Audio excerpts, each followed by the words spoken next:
After marking the text that we had just selected, you can see in the background that the Show Hide button has been turned on, which provides us with our formatting marks.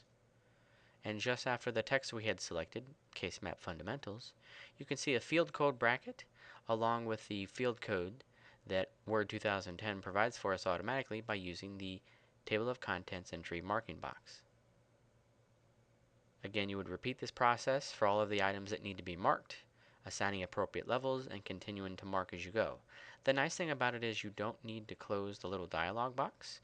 You can just move it out of the way, click in the background on your document, select your text, click on the Mark Table of Contents entry dialog box, and it will grab the text from the background, and then you can assign the appropriate level and then hit mark. Another way to mark your document is to use the Add Text dropdown from the Table of Contents group, and we'll be using this group several times throughout this demonstration today. The Add Text dropdown, again in the Table of Contents group, is found on the References tab in Word 2010. After clicking on the dropdown that says Add Text, you'll see that the default choice is Do Not Show in Table of Contents, and there are 3 additional choices, Level 1, Level 2, and Level 3.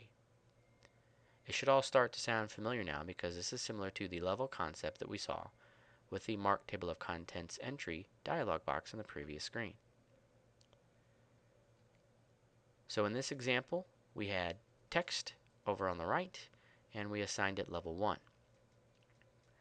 Note that with the Add Text dropdown, you don't need to actually select the entire line. It will grab the entire sentence and paragraph as long as the cursor is resting inside of it. So you can see that the cursor is actually between the A and the M in Fundamentals, and then we assign the level 1.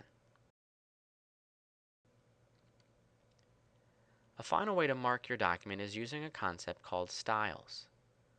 So here we have the same scenario where the text has the cursor blinking inside of it. And here we have the Styles gallery. Now this guy is located on the Home tab in Word 2010. And we're going to select the item that's highlighted right there, Heading 1. One thing that you'll want to note when Heading 1 is selected for the text that we had sort of engaged there, when you choose a heading style like that, it will apply a style and it will make the text appear how the style is designed to appear. So please note when that happens that the text appears a little bit differently than it does before. The characters aren't changed, but the way they appear has changed. They are no longer bold and they are no longer italic. What you may want to do is adjust your style setting so that the style matches the appearance that you'd like to convey, or you might want to use one of the other marking methods if you don't like to do that. Now that we've walked through the process of marking our text in our document, the next thing we need to do is insert the table of contents into our Word 2010 document. Technically, there are 2 different ways you can do that, automatic and manual. For both of them, we're going to start with the table of contents box, the little group that again is on the References tab in Word 2010. This time we will engage the table of contents drop down on that, and we'll be presented with this screen here on the right. The first 2 items in the drop down, as you can see, are Automatic Table 1 and Automatic Table 2, and those are our 2 automatic ones.